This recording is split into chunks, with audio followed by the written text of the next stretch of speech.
जय श्री जगन्नाथ। आगक रही चंद्रग्रहण। आसंता रविवार दिन ग्रहण लगुच। इंग्रेजी मास अनुसार सेप्टेम्बर मासर 7 तारीख रविवार से दिन भाद्रव मासर पूर्णिमा इंद्र उत्सव पूर्णिमा बा इंदु पूर्णिमा से दिन श्री भागवतंकर जन्म। असली खड़ीरत्न पंजिकार जो पृष्ठारे चंद्रग्रहण विषय लेखा अछि से पृष्ठाटी आम एठी आपनको देखै देइछु। मो ओडिया फेसबुक पेज एवं कम्युनिटी रे मध्ये आपण ए पृष्ठाटी पाई जिवे। सब जगह रे आमे आपनको पई शेयर कर देबो। चंद्रग्रहण विषय आमे गोटे वीडियो मासे तळे शेयर करिथिलु जेउंथिरे गर्भवती महिला शिशु रोगी मानक विषय रे एवं आपण केउ समय रे पाकत्याग करिवे देवनीति किभली भाबरे आपण केउ समय रे संपन्न करिवे श्राद्ध समस्त विषय रे आमे ए वीडियो रे कहिथिलु। आपनको जदि ए विषय किसी प्रश्न थाए ताले आपण ए वीडियोटी को पुनर्बार देखि नेबे। आज आपनकर प्रश्न थिला कि चंद्रग्रहण परे आमे केउ नियम पालन करिबा। प्रथमे आमे देखिबा सर्वमुख्य केउ समय रे हेउचंती। ग्रहण सर्वमुख्य राति 1:26:32 रे हेउचंती अर्थात एही समय रे अधिक राति थिबो। एही समय आमे स्नान करिबा नाही। आमे ब्राह्म मुहूर्त को अपेक्षा करिबा बा आपण जेमिति ठाकुर पूजा करिबा पई प्रत्येक दिन राति 4टा 4:30 किंबा भोर 5टा रु केही सोई के उठंती तो सही समय आपण प्रथमे सज्जा त्याग करिवे। ठाकुरन को पूजा पई अगाधुआ फूल तोला जाए। ठीक सही नियम अनुसार प्रथमे आपण अगाधुआ फूल तोलिकी रखिबे। द्वितीय काम गोबर पानी रे आपणकर घर द्वार लिपा पोछा करिवे। माटी घर लिपा जिवो। जदि माटी घर नुहे ताहले आपण पानी रे गोबर मिसेकी घर को पोछा पोछी करिवे। नियम अनुसार जदि जणे व्यक्ति केवल निज घरटी को पोछि देउचंती ताहले सेठी से नियमटी को पालन करिले। जदि आपण चाहुचंती कि नाही आमे नियम को आउटिके अधिक बढ़ेइबू आमे सोइथिबा बेडशीट सफा करिवू पा पोछ झाड़ू भी सफा करिवू घरे जेते सबु कॉटन हैंग हेची सबुतक कॉटन सफा करिवू आमे पिंदिथिबा लुगा सफा करिवू सेठी आपणकर सामर्थ्य आपणकर इच्छा देखा जिवो कि आपणक इच्छा अछि आपण करंतु किंतु एहा कोनोसी नियम अंतर्भुक्त नुहे। ग्रहण परागरे घर पोछा जाय थाए जहा एबिकर नियम किंतु जदि पुराना नियम को आपण फेरी जिबे ताहाले ग्रहण सप्ताह रे 7 दिन पर्यंत घर लिपा पोछा मध्य करा जाउ नथिला। 7 दिन परे ए सब कार्य करा जाउथिला। ए सब बहुत पुराना समय कथा जहा कि आमे जेजे जेजेमा एमान ठारू सुनी थाए।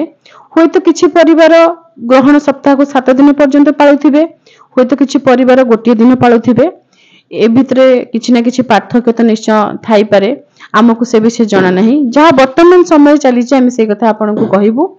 जदि अधिक किछि काम आपण करिबा पई चाहंती ताहा आपनकर निष्पत्ति किंतु केवल घर को गोमरे जदि आपण पोछि देबे सेतिकी यथेष्ट। जदि जणी व्यक्ति तांको देह बहुत खराब ताहाले तांको पई आमे कहबू आपण केवल गंगा जल घर सारा छिंची देबे। आपणकर जदि शरीर एते असुस्थ कि आपण चाली भी पारु नाहंती से क्षेत्र रे आपण गंगा जल सबुआडे छिंची देबे। गणेश पूजा भसाणी पई एठी हमर बहुत बाण फुटुची तो सेही शब्द आसुची आपण माननकु तो से शब्द को आपण माने इग्नोर करिवे। पत्र किछि भी अगाधुआ तोलिबे नाही। स्नान परे आपण पत्र तोलिबे। ग्रहण परे गोबर लगेकी स्नान करिवे अर्थात आपनकर स्नान जल रे आपण किछि गोमय मिश्रण करिवे। सही गोमय मिश्रित जल रे आपण मुंड धोईकी स्नान करिवे।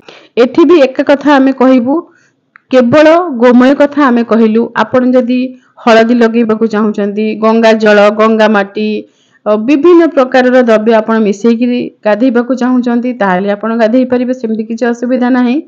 किंतु नियम अनुसार केवल गोबर लगेकी आपण स्नान कले आपणकर नियमर पालन होई जिवो। स्नान करिबा परे आपण ठाकुरंको घर पोछि पारिबे पूजा घर पोछि पारिबे एवं ठाकुरंको पूजा पई जहा सब पत्रर आवश्यकता रही थाए प्रत्येक दिन तुलसी पत्र बेलपत्र इत्यादि ए समस्त पत्र आपण तोलिकी आनि पारिबे।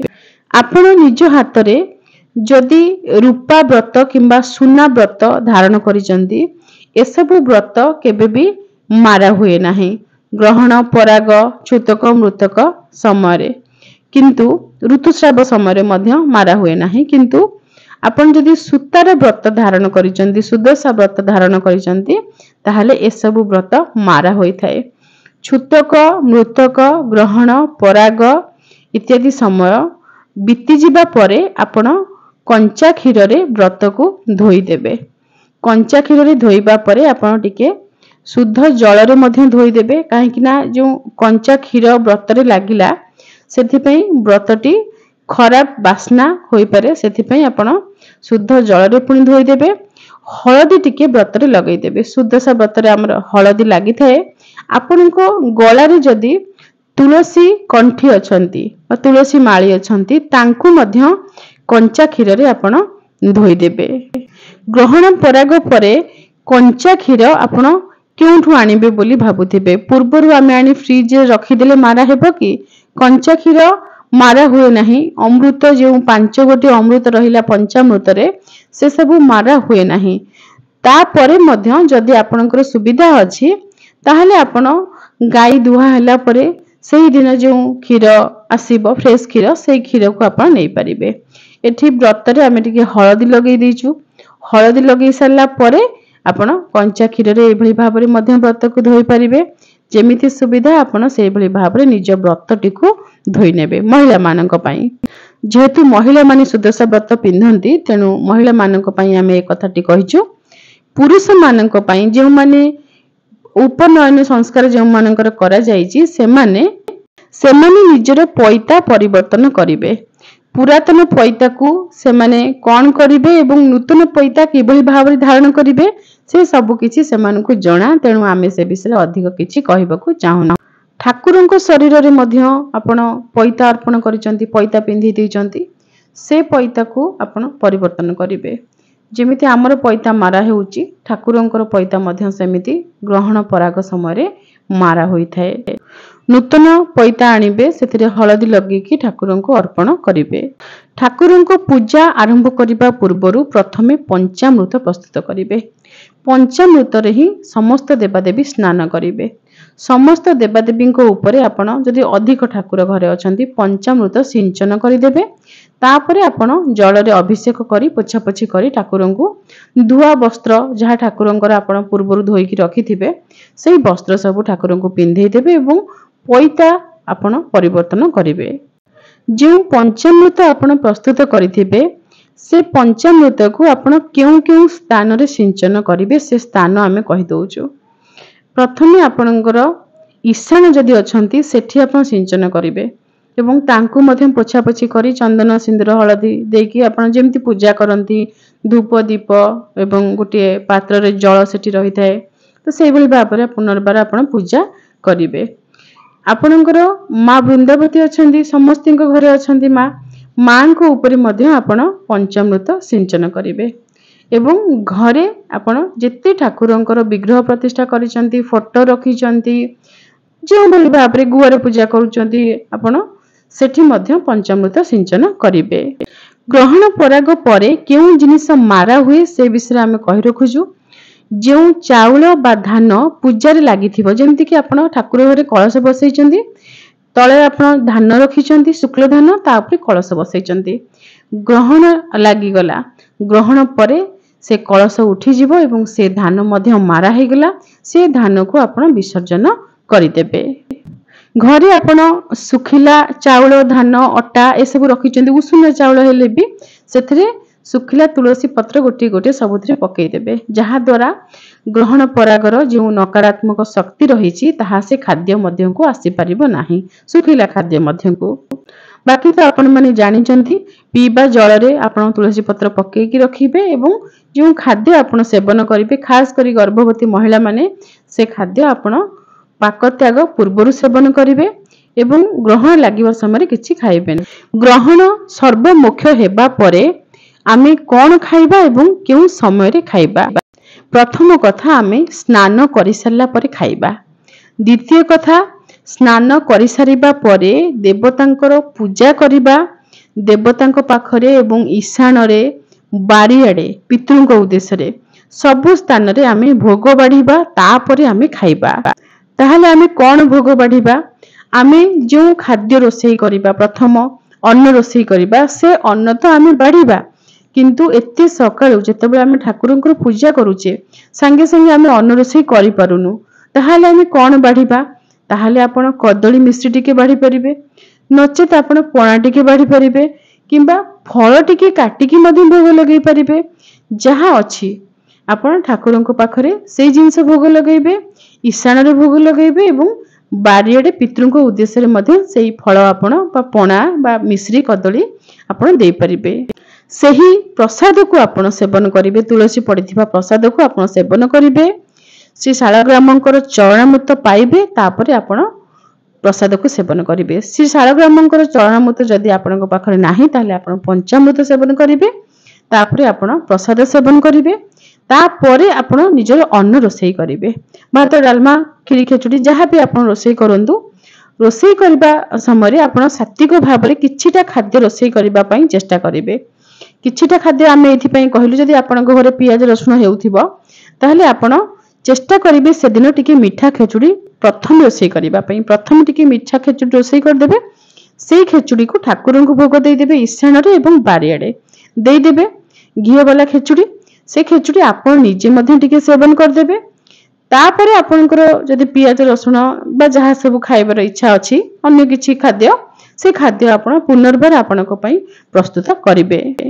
ଏସବୁ ଶୁଣିବା ପାଇଁ ହୁଏତ ଆପଣଙ୍କୁ କଠିନ ଲାଗିପାରେ, କିନ୍ତୁ ଏହା ବହୁତ ସହଜ। ପ୍ରେସର କୁକରରେ ଆପଣ ଯଦି ଟିକେ ମିଠା ଖେଚୁଡି ବସେଇବେ, ଆପଣଙ୍କର 5 ମିନିଟରେ ମିଠା ଖେଚୁଡି ପ୍ରସ୍ତୁତ ହେଇଯିବ। ଏସବୁ ଠାକୁରଙ୍କ ପାଇଁ ଗ୍ରହଣ ପରାଗ ପରେ କରାଯାଇଥାଏ। ଆପଣ ଯେଉଁ ପଞ୍ଚାମୃତ ପ୍ରସ୍ତୁତ କରିଥିବେ, ସେହି ପଞ୍ଚାମୃତକୁ ଆପଣଙ୍କର ଜପ ମାଳା ଉପରେ ମଧ୍ୟ ସିଞ୍ଚନ କରିବେ। ଯଦି ଆପଣ ମନ୍ତ୍ରରେ ଦୀକ୍ଷିତ ଏବଂ ଜପ ମାଳାରେ ପ୍ରତ୍ୟହ ଆପଣ ଜପ କରନ୍ତି, ତାହେଲେ ଆପଣଙ୍କର ଜପ ମାଳାକୁ ମାରା ହେବାକୁ ଦେବେ ନାହିଁ। ଗ୍ରହଣ ପରାଗ ପରେ ଯେଉଁ ପଞ୍ଚାମୃତ ପ୍ରସ୍ତୁତ କରିଲେ, ଟିକେ ଦୁବରେ ଆପଣ ନେଇକି ମାଳା ଉପରେ ସିଞ୍ଚନ କରିବେ ଏବଂ ଆପଣ ଜପ କରିବା ପୂର୍ବରୁ ଯେମିତି ମାଳା ପୂଜନ କରିଥାନ୍ତି, ସେଇଭଳି ଭାବରେ ପୂଜନ କରିକି ପୁନର୍ବାର ଆପଣଙ୍କର ଜପ ଆପଣ ଆରମ୍ଭ କରିବେ।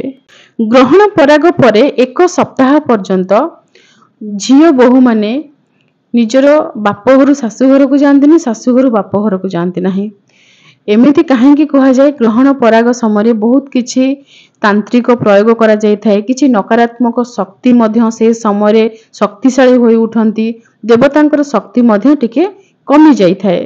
ଯଦି କୌଣସି ଝିଅ ଏହି ସମୟରେ ନିଜର ପିତା ଘରକୁ ଯାଉଥିଲେ, ସେ ନିଜର ପିତାଙ୍କ ଘରେ ନ ଶୋଇକି ପଡିଶା ଘରେ ଶୋଉଥିଲେ। ଏସବୁ ଚଳନି ଆଗରୁ ଥିଲା, କିନ୍ତୁ ବର୍ତ୍ତମାନ ସମୟରେ ଏସବୁ ଚଳନି ଟିକେ ପରିବର୍ତ୍ତନ ହୋଇଗଲାଣି। ଏବେ ବି ଆପଣ ଆପଣଙ୍କର ଜେଜେ ଜେଜେମାଙ୍କୁ ପଚାରିବେ କି ଗ୍ରହଣ ସପ୍ତାହରେ ଯଦି ଆମେ ଯାଇକି ଘରେ ରହିବୁ, ଆମର ବାପ ଘରକୁ ଯାଉଛୁ ବା ଶାଶୁ ଘରକୁ ଯାଉଛୁ, ତାହେଲେ କଣ ଅସୁବିଧା ହେବ? ସେମାନେ ଗୋଟେ କଥା କହିବେ କି ଦେହ ଖରାପ ହେବ, ସପ୍ତାହେ ପରେ ଆସିବ। ଅକାଳେ ନିୟମ ନାସ୍ତି ବୋଲି ଗୋଟେ କଥା ମଧ୍ୟ ରହିଛି। ଏମିତି ଗୋଟେ ପ୍ରଶ୍ନ ବି ଥିଲା, ତାଙ୍କର ପରୀକ୍ଷା ଅଛି, ଯିବାକୁ ବାଧ୍ୟ। ତ ଏମିତି ପରିସ୍ଥିତିରେ ଆପଣ ନିଜର ଇଷ୍ଟଙ୍କୁ ସ୍ମରଣ କରିକି ଯାଆନ୍ତୁ, ଠାକୁରଙ୍କର ନାମ ଜପ କରୁଥିବେ ଏବଂ ଆପଣଙ୍କ କାର୍ଯ୍ୟ କରିବେ। ଆଶା କରୁଛୁ କୌଣସି ଅସୁବିଧା ଆପଣଙ୍କର ହେବ ନାହିଁ। ଯେଉଁ ବ୍ୟକ୍ତି ନିଜ ଧର୍ମକୁ ଜାଣି ନାହାନ୍ତି, ତାଙ୍କୁ ଧର୍ମବିହୀନ ବ୍ୟକ୍ତି ବୋଲି କୁହାଯାଇଥାଏ ଏବଂ ସେହି ବ୍ୟକ୍ତି ସଂସ୍କାର ବିହୀନ ମଧ୍ୟ। ସଂସ୍କାର ନଥିବା ବ୍ୟକ୍ତି ପଶୁ ସହିତ ସମାନ। ତେଣୁ ନିଜ ଧର୍ମକୁ ଜାଣନ୍ତୁ ଏବଂ ମାନନ୍ତୁ ମଧ୍ୟ। ଏହା ଆପଣଙ୍କ ପାଇଁ ମଙ୍ଗଳମୟ। ରହୁଛୁ। ଜୟ ଶ୍ରୀ ଜଗନ୍ନାଥ।